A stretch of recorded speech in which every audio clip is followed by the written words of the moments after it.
చెన్నకేశవ స్వామి దేవాలయ భూములను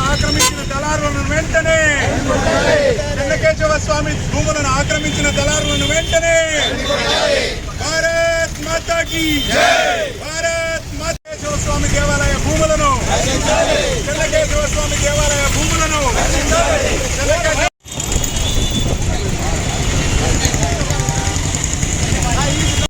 వెంటనే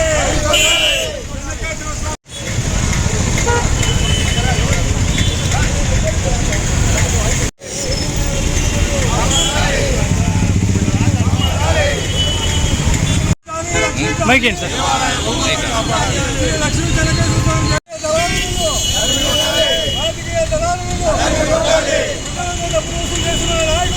జై శ్రీరామ్.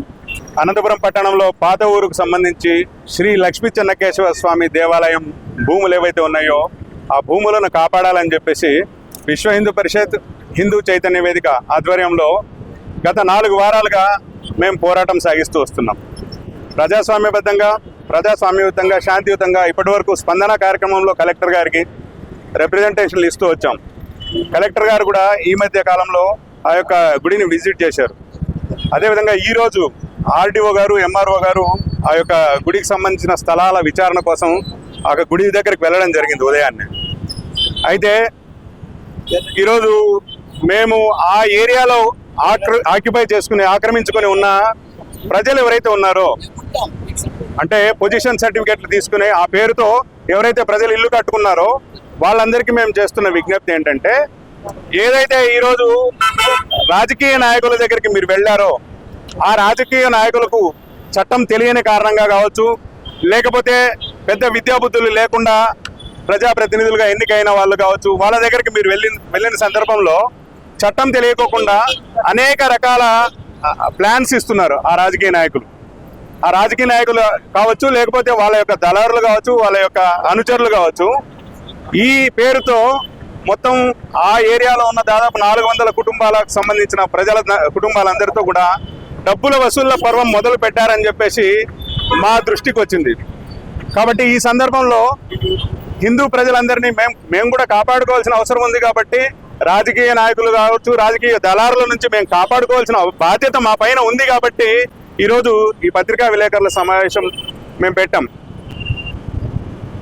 ఈ సందర్భంగా మేము చెప్పేది ఏంటంటే, మున్సిపల్ చైర్మన్గా ఉన్నప్పుడు లేకపోతే ఇంకొక సందర్భంలోనో పొజిషన్ సర్టిఫికేట్లు ఇప్పిస్తామనే పేరుతో దాదాపు 400 కుటుంబాలను అక్కడ ఆశ్రయం కల్పిస్తానని చెప్పేసి డబ్బులు వసూలు చేసుకున్న సంఘటన మనందరికీ కూడా తెలుసు. వాళ్లకు పట్టాలు ఇవ్వలేదు, ఆ స్థలానికి సంబంధించి పట్టాలు ఇవ్వలేదు, ఇవ్వడానికి అవకాశం కూడా లేదు. ఎందుకంటే అది దేవాలయానికి సంబంధించిన మాన్యం. కాబట్టి ఆ ఎట్టి పరిస్థితుల్లో కూడా దానికి పట్టా ఇచ్చే అవకాశం లేదు. 1978కు పూర్వం చట్టాలు వేరు, 78 తర్వాత చట్టాలు వేరు. దేవాదాయ శాఖ యొక్క చట్టం పూర్తిగా తెలుసుకోవాలని చెప్పేసి మాజీ ప్రజాప్రతినిధికి కానీ లేకపోతే ఇప్పుడున్న ప్రజాప్రతినిధికి కానీ మేము విజ్ఞప్తి చేస్తున్నాం. మేము మీకు చేస్తున్న విజ్ఞప్తి ఏంటంటే, మీ చుట్టూ ఉన్న దళారులను కావచ్చు, మీ అనుచరులను కావచ్చు, కొద్దిగా కంట్రోల్లో పెట్టండి అని చెప్పేసి మేము ఈ మీడియా వేదికగా మేము మీకు విజ్ఞప్తి చేస్తున్నాం. మా దృష్టికి వచ్చింది, గత సంబంధించిన ఎమ్మెల్యేగా పనిచేశారు ఆయన అనుచరులు ఎవరైతే ఉన్నారో వాళ్ళు చేస్తున్నారని చెప్పేసి మా దృష్టికి వచ్చింది. భవిష్యత్తులో ఆధారాలతో సహా మేము ఈ విషయాన్ని బయట పెడతాం. మేము ఈరోజు ఈ యొక్క పత్రికా విలేకరులు అందరికీ జై శ్రీరామ్. విషయం ఏంటంటే, మనకు మేము విశ్వ హిందూ పరిషత్ తరఫున, హిందూ చైతన్య వేదిక తరఫున హిందువుల కోసము, హిందువుల ధర్మం కోసము, గుళ్ళ కోసం పోరాడుతున్నాం. ఇందులో మనకు సమస్యలు వస్తున్నది కూడా హిందువుల నుంచి వస్తున్నాయి. ఇప్పుడు పెట్టిన పత్రికా విలేకరుల సమావేశము వీళ్ళ ద్వారా మనం విజ్ఞప్తి చేయాల్సిన విషయం ఏంటంటే, మీరు మోసపోతూనే ఉన్నారు.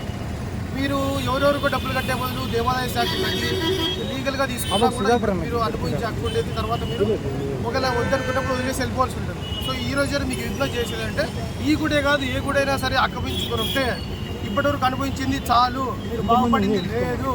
అది ధర్మపరంగా అయినా లీగల్గా అయినా ఏ విధంగా పోయినా ఏ విధంగా చెల్లదు. మీరు కర్మ చేసుకున్నారు, అనుభవిస్తున్నారు.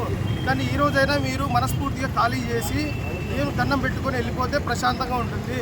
ఈరోజు మీరు వాళ్ళకి డబ్బులు ఇచ్చి ఏదో టెంపరీగా చేసాము, వాళ్ళు ఏదో వాళ్ళ హామీలు ఇస్తారు, ఎవరెవరో ఏమో చెప్తారు, అది నమ్మద్దండి. ఎట్టి పరిస్థితుల్లో జరగదు.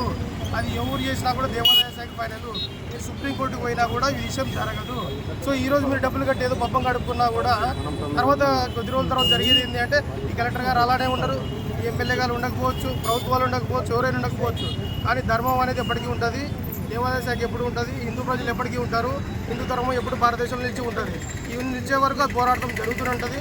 మేము కూడా ఈ రోజు ఉండొచ్చు, రేపు వేరే వాళ్ళు కొత్త వాళ్ళు రావచ్చు, ఎవరైనా సరే పోరాటం జరుగుతూ ఉంటుంది. మీరు మనస్ఫూర్తిగా దేవుని ముక్కొని ఖాళీ చేసి ప్రశాంతంగా అవన్నీ విడిచిపెట్టిపోతే బాగుంటుంది. లేకపోతే మన కోడలు విడిచి వేరే వాళ్ళు పప్పం కట్టుకునే విధంగా వాళ్ళు అవకాశాలు తీసుకుంటున్నారు. ఇప్పుడు డబ్బులు వసూలు చేస్తున్నారు, రేపు బెదిరించవచ్చు, ఆ తర్వాత ఎన్నికలు వచ్చినప్పుడు ఓట్లు అడగచ్చు. ఈ విషయం అదే, మీకేం న్యాయం జరగదు, ఎవరికి ఏం జరగదు, జరిగినంత అన్యాయము. సో దీనికి పర్మనెంట్ సొల్యూషన్ ఏం లేదు. సో మీకు తెలిసిన విషయమే మేము మళ్ళీ చెప్పదలుచుకున్నాం, ఎందుకంటే మీరు మళ్ళీ మోసపోతున్నది, అంతకుమించి వేరే ఏం లేదండి. జై శ్రీరామ్.